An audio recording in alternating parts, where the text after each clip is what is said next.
Assalamualaikum warahmatullahi wabarakatuh. Perkenalkan, nama saya Yohanes Gunawan Wibowo, dosen dari Prodi Akuntansi Fakultas Ekonomi dan Bisnis Universitas Muhammadiyah Jember dengan NIDN 0709068406. Pada kesempatan kali ini, pada video ini, saya akan menampilkan video terkait PDD UKT-PT, yaitu pernyataan diri dosen dalam unjuk kerja Tridharma Perguruan Tinggi di bidang pengajaran.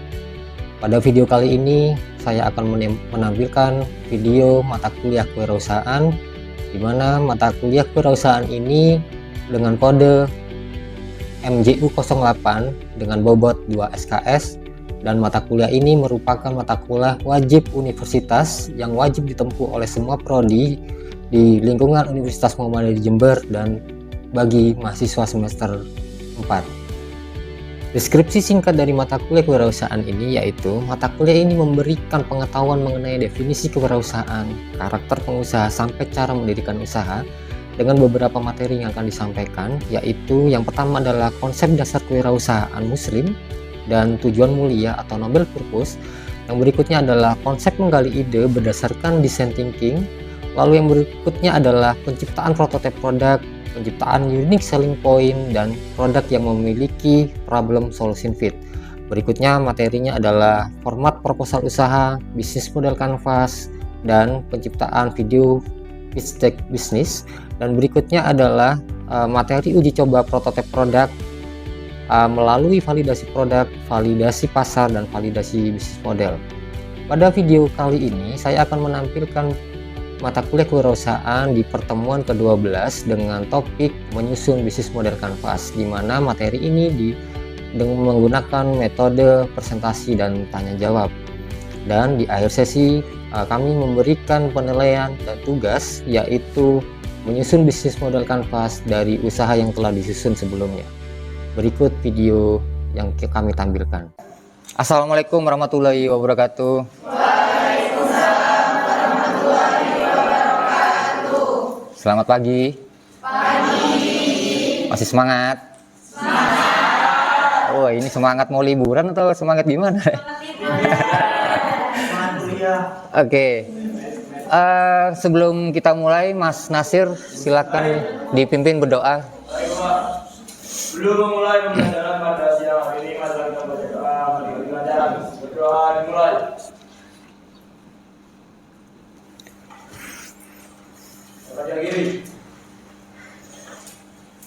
Baik, sebelum saya mulai, akan saya absen dulu teman-teman. Erina Meidatul Ananda Eka Safira. Udah semua ya? Oke, buat teman-teman, ini sudah masuk ke pertemuan ke-12 ya. Kita akan belajar terkait bisnis model kanvas. Ya, bisnis model kanvas, karena kemarin pertemuan sebelumnya teman-teman sudah, insya Allah sudah menyusun proposal bisnisnya. Oke, ini kelihatan ya, yang belakang ya. Baik teman-teman, bisnis model kanvas adalah, kalau kita bicara terkait bisnis modelnya dulu, apa sih bisnis model? Bahwa pertemuan sebelumnya saya sudah menyampaikan kepada teman-teman, nanti di sesi akhir dari mata kuliah ini kita ada expo, gitu ya. Di expo itu teman-teman ada kesempatan untuk melakukan namanya validasi pasar, lalu validasi produk, dan validasi bisnis model. Nah, ini bisnis model. Bisnis model atau model bisnis secara sederhana dapat diartikan sebagai proses bagaimana perusahaan menciptakan value, gitu ya, dan mendapatkan keuntungan dari value yang diciptakan secara berkelanjutan. Makanya teman-teman di awal-awal kemarin, kita pertemuan awal, teman-teman kita dorong untuk ayo ciptakan sebuah produk yang punya inovasi, yang punya value, gitu ya. Kalau teman-teman produknya sudah punya value, punya inovasi, maka insya Allah nanti membangun perusahaannya, pasti perusahaannya juga punya value, gitu ya. Itu bisnis modelnya. Nah, ntar bisnis model ini isinya apa aja, gitu kan ya. Nah, bisnis model kanvas atau BMC, gitu ya, biasanya dikenal dengan BMC atau bisnis model kanvas. Bisnis model kanvas adalah sebuah tools, ya, hanya alat, Bisnis model kanvas itu adalah alat yang dikembangkan oleh Alexander Osterwalder yang dipopulerkan melalui bukunya Business Model Generation. BMC dikembangkan untuk membantu organisasi bisnis dan pengusaha pemula untuk memetakan dan melakukan analisa terhadap model bisnis mereka.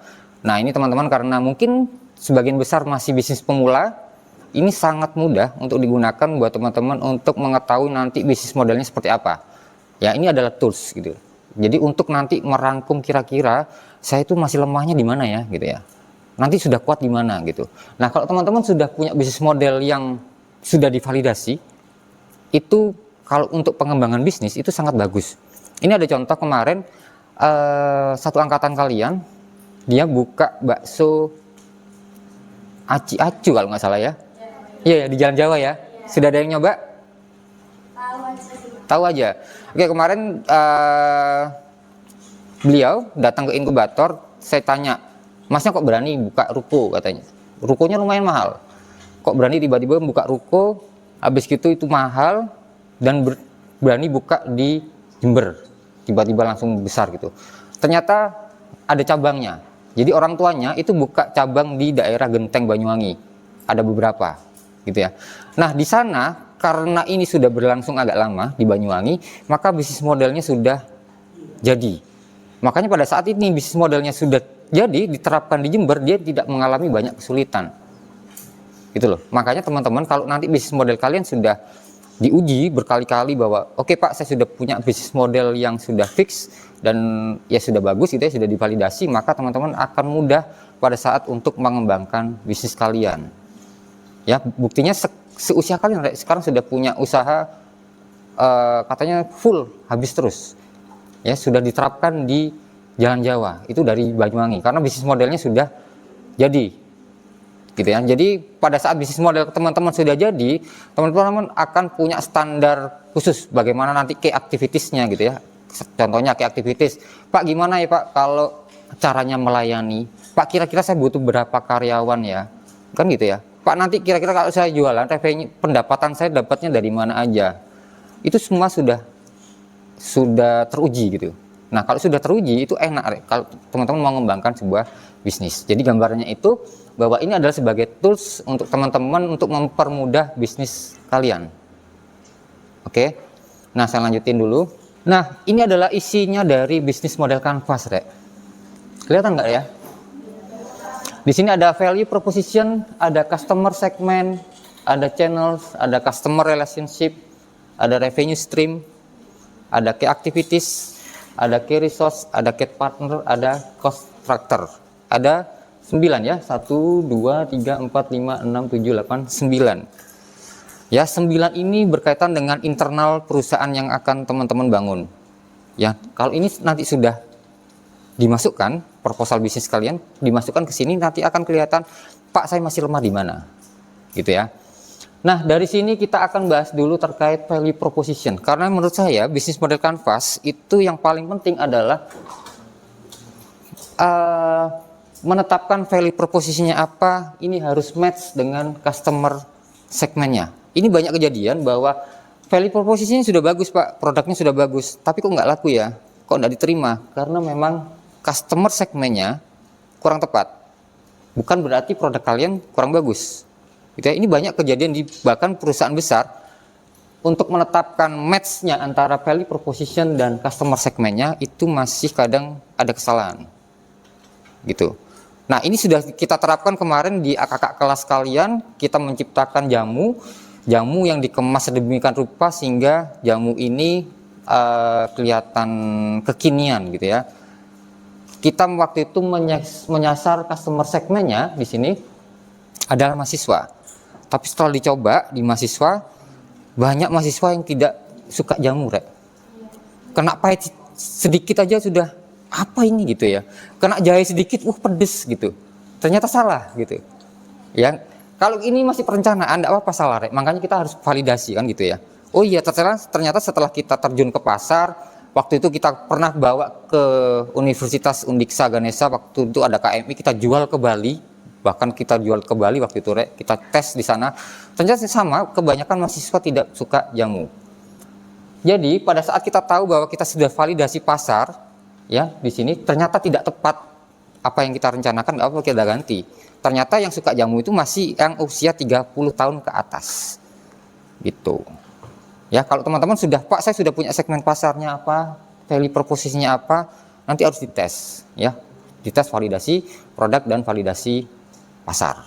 Nah, kita lanjutkan dulu ke value proposition, Rek.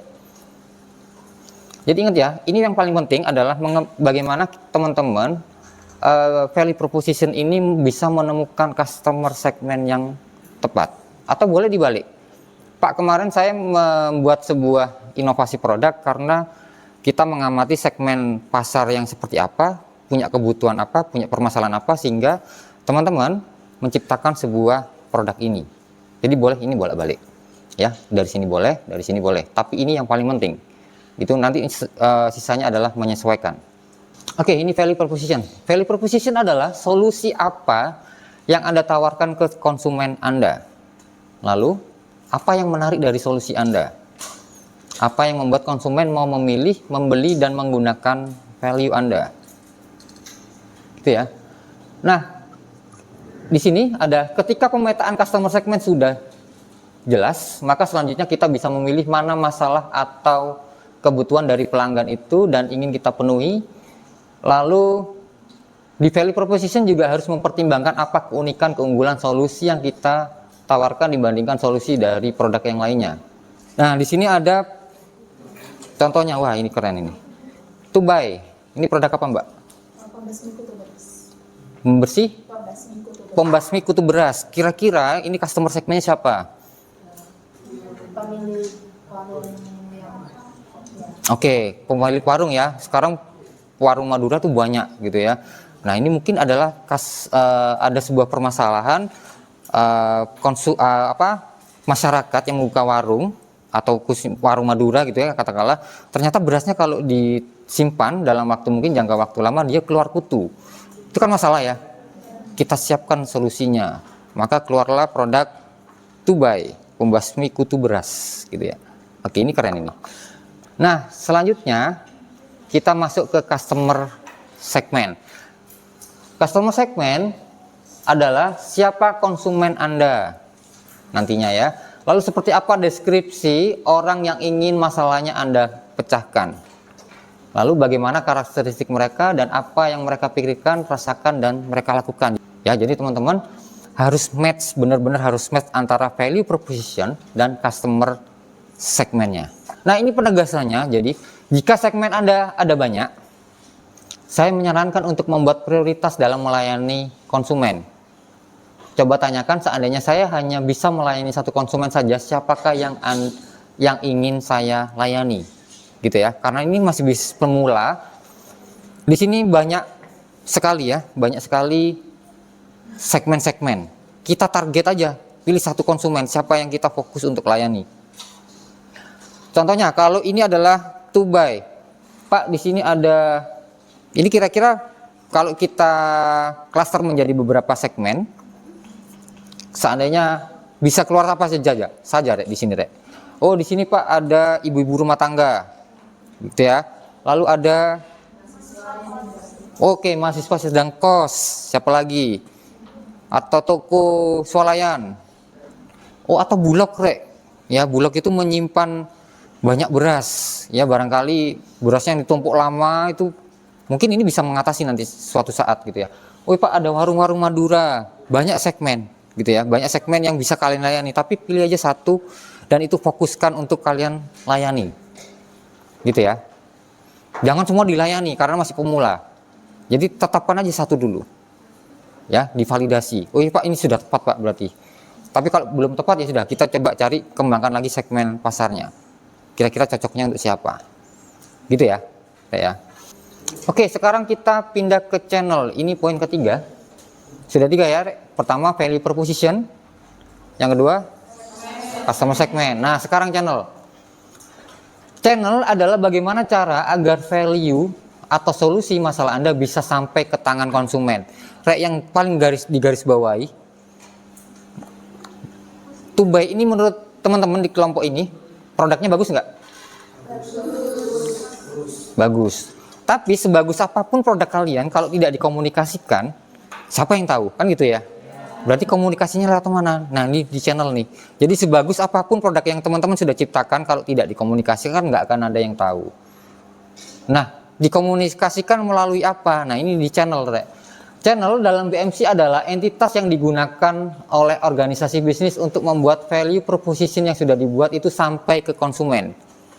Informasinya sampai, produknya juga sampai gitu ya. Apalagi sekarang sudah online gitu ya. Apalagi teman-teman ada yang live di TikTok promosi sekaligus mendelivery produknya gitu.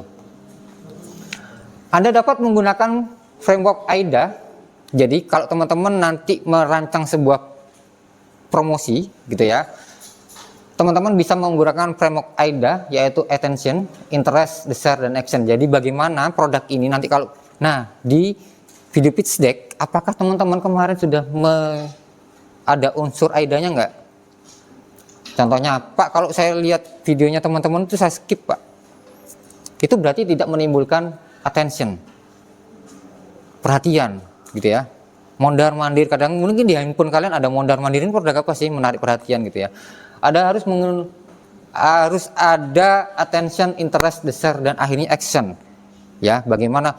Contohnya kalau teman-teman lihat di Shopee, ayo ini entar lagi habis nih waktu promosinya kurang sekian detik gitu. Nah itu adalah untuk meningkatkan actionnya bahwa kalian harus segera beli. Nah itu juga harus teman-teman rancang gitu ya. Sebagai tahap awal, jadi sebagai tahap awal teman-teman setidaknya sudah punya ya video-video terkait produknya. Kemarin sudah di tugasnya. Ditambahkan bagaimana proses pengiriman barang atau jasa tersebut ke konsumen. Jadi outputnya daftar dari channel yang penting untuk mendistribusikan informasi dan value kepada konsumen. Biasanya berbeda dengan segmen konsumen, maka berbeda pula channelnya. Jadi kalau customer segmennya kalian beda, katakanlah Pak, saya customer segmennya adalah usia 40 tahun ke atas. Kira-kira melalui channel apa? Oke. Iya kayak saya berarti, Rek. Bener, saya masih pakai Facebook, kalau pakai Instagram saya nggak bisa. Itu benar sudah. Ya, jadi tentukan. Nah, kalau warung Madura ini pakai apa, Rek? Kira-kira? Kalau warung Madura, pakai Facebook mungkin ya. Nah, itu harus teman-teman cari nanti ya. Channel yang paling tepat dengan customer segmen yang tepat. Gitu. Kalau customer segmennya siapa nih? Saya harus menjangkau mereka dengan cara yang bagaimana? Itu di channel ya, gitu ya. Oke, kita lanjutin. Sekarang yang keempat, customer relationship.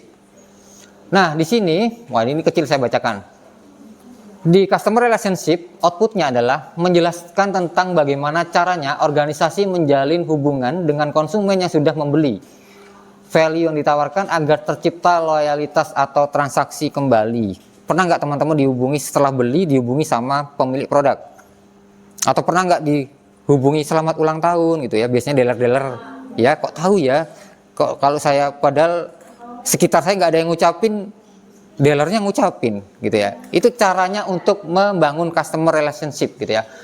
Dimana di sini adalah bagian customer relationship diisi tentang bagaimana kita berinteraksi kepada konsumen setelah terjadi transaksi. Jadi ini harus direncanakan ya. Untuk memastikan konsumen puas dengan value yang kita tawarkan sepanjang hingga akhir life cycle-nya. Oke, kita masuk ke activities, yaitu adalah untuk menciptakan value proposition yang lebih baik dan kompetitif. Tentunya ada beragam aktivitas kunci. Ingat ya, aktivitas kunci untuk menciptakan nih value propositionmu. Ini harus nyambung ke aktivitas. Jadi ini nggak bisa berdiri sendiri-sendiri, Rek. Jadi kalau value proposition yang teman-teman mau bikin apa, ini harus nyambung kuncinya untuk menciptakan aktivitasnya apa aja. Gitu. Jangan sampai ini bisa untuk mengevaluasi, Rek. Kita pernah dulu membangun sebuah tim namanya Promoin. Kita sudah fasilitasi untuk teman-teman mahasiswa ini bisa membantu UMKM untuk promosi jasa seperti itu ya. Tapi ternyata apa aktivitasnya? Mereka beli stick, main game. Apakah ini aktivitas yang mencerminkan ke value proposition-nya, Rek? Enggak ya. Jadi kalau teman-teman nanti sudah membangun sebuah tim, kalau ada tim kelompoknya ini sudah melenceng dari key activities untuk membangun ini, ya ini berarti timnya harus dinasehati, gitu ya. Jangan sampai aktivitas yang lain gitu. Lah, jadi aktivitas kunci ini untuk mendapatkan hasil value proposition sesuai dengan yang diharapkan. Key resource di sini adalah sumber daya strategis yang dibutuhkan untuk menunjang key activities, ingat ya, jadi masih nyambung. Jadi untuk menjalankan key activities tadi, key resource yang kalian butuhkan apa? Untuk menunjang key activities agar bisa berjalan lancar dan untuk menghasilkan value proposition sesuai dengan yang diharapkan. Lalu dengan dipetakannya key resource diharapkan sebuah bisnis dapat menjadi lebih kompetitif dibandingkan pesaingnya. Outputnya di sini adalah daftar dari sumber daya utama yang dibutuhkan untuk menunjang key activities agar dapat menghasilkan value proposition yang diinginkan. Dari proposal kalian sudah ada sumber dayanya? Ada sumber daya fisik, ada sumber daya non fisik gitu ya. Nah itu nanti dicek kembali apakah sudah sesuai dengan key activitiesnya atau belum. Lalu kita masuk ke key partnership. Nah ini juga penting. Jadi key partnership adalah sebuah organisasi bisnis sebuah organisasi bisnis tentunya tidak bisa berjalan hanya mengandalkan dirinya sendiri. Ketimbang mengembangkan dan menjalankan semuanya sendiri, ada baiknya untuk bekerja sama dengan mereka yang telah expert di bidangnya masing-masing. Sudah ada key partnernya? Pak, saya bisa menemukan tempat membeli katakanlah kain dengan tempat yang murah dan bagus gitu. Itu sudah kunci, bisa jadi kunci key partner kalian.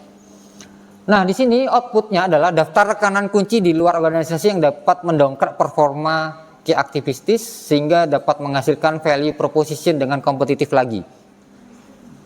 Nah, di cost struktur itu adalah outputnya daftar elemen struktur biaya yang dikeluarkan untuk membiayai key activities dalam menciptakan value proposition. Pernah nggak teman-teman merasa, Pak, kelompok saya boros loh Pak gitu. Berarti cost strukturnya nggak sesuai, Rek. Jadi cost struktur yang kalian harus keluarkan adalah sesuai dengan key activitiesnya, gitu ya. Key activitiesnya, aktivitasnya ngapain? Berarti itu yang harus dikeluarkan biayanya. Jangan sampai melenceng, gitu ya. Nah, cost struktur adalah daftar biaya yang dikeluarkan oleh organisasi bisnis dalam rangka menciptakan value proposition kepada konsumen. Biasanya cost struktur ini ditarik dari key activities. Nah, ada yang satu yang belum. Di sini adalah revenue stream.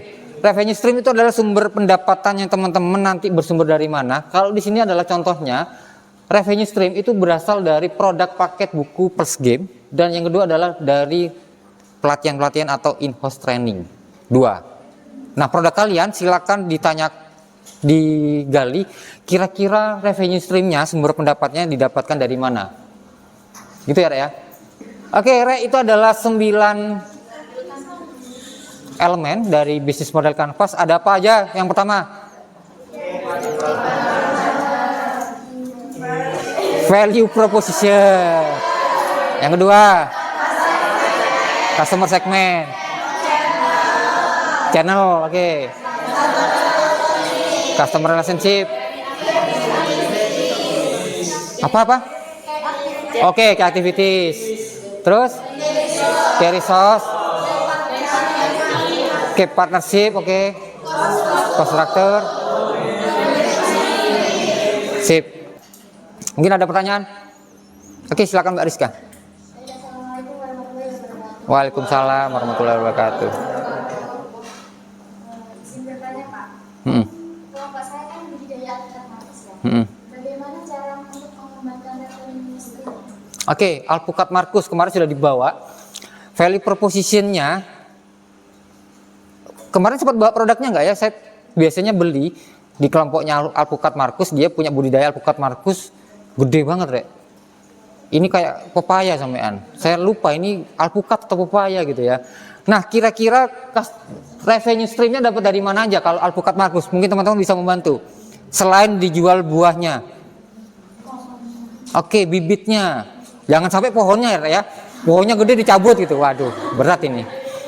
Jangan. Oke, bibitnya bisa dikembangkan karena nggak semua orang punya gitu loh ya.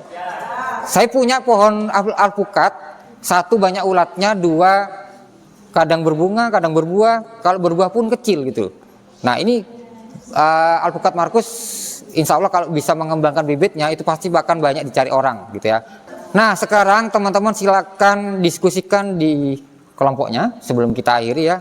Saya kepingin teman-teman, saya pengen lihat kira-kira bisnis model Canvas teman-teman seperti apa. Oke, sesuaikan dengan produk kalian. Di sini ada tubai, di sini ada budidaya alpukat Markus, ada pembersih sepatu ya. Ada enzim. Oke, teman-teman silakan keluarkan kertasnya, diskusikan di dalam kelompok kalian. Saya cek bentar lagi kira-kira bisnis model kalian seperti apa. Di kertas saja dulu. Oke, ini ada bagus. Ini cocok ini buat Mas Nasir. Mas Nasir, ini untuk menghilangkan embun kaca. Bisa berpartner dengan Mas Nasir. Mas Nasir itu bengkelnya besar. Iya memang besar kan. Jadi setiap hari itu ada mobil-mobil yang diperbaiki. Nah ini bisa ini kerjasama dengan Mas Nasir ya. Ini penghilang embun, penghilang jamur. Nah ini penghilang jamur. Mungkin cocok dengan Mas Nasir nanti. Oke silakan Rek dikerjakan. Waktunya 10 menit. Oke, tolong perhatikan semuanya, teman-teman. Saya sudah cek barusan, teman-teman. Ada yang belum paham mungkin? Sudah? Aman ya? Oke, nanti bisa teman-teman tugasnya dijadikan tugas untuk dilanjutkan. Nanti secara penuh akan saya cek secara penuh di proposal. Gitu ya? Yakin ini tidak ada kesulitan? Gitu ya? Sudah? Oke, kalau sudah berarti teman-teman proposalnya sudah, video pitch deck sudah. Insya Allah minggu depan bisnis model kalian sudah selesai BMC-nya. Berarti minggu depan teman-teman disiapkan, dipresentasikan semua. Gitu ya? Oke. Sudah siap? Minggu depan. Ya, berarti berarti tanggal 8 ya? Ya. Oke teman-teman, tolong perhatikan semuanya. Ditinggal dulu kerjaannya. Kita review lagi. Takutnya ada yang lupa. Kita ulangi lagi ya sebelum saya tutup. Yang pertama, bisnis model kanvas itu penting sekali buat teman-teman sebagai alat ya, sebagai alat untuk mempermudah kalian kira-kira bisnis modelnya nanti sudah bagus atau belum gitu ya. Intinya seperti itu. Siap digunakan atau belum? Nanti lemahnya masih di bagian mananya? Gitu ya. Di sini. Ini adalah sebagai alat aja untuk meringkas bahwa teman-teman nanti pada saat jalan usaha kalian akan tahu, oh Pak, kelemahnya masih di sisi yang mana gitu ya. Oke, kalau gitu kira-kira barusan teman-teman pada saat menyusun bisnis model kanvas, yang pertama adalah menyusun value proposition, terus customer segment, channel, customer relationship, key activities, key partner, key resource, revenue stream, cost struktur. Harus keluar kepala, sudah wajib ini ya, karena ini akan dipakai teman-teman terus sampai teman-teman lulus. Oke gitu ya Rek ya. Jangan lupa dilanjutkan proposalnya ditambah dengan BMC. Kita ketemu lagi minggu depan. Terima kasih, saya Ahri. Wassalamualaikum warahmatullahi wabarakatuh.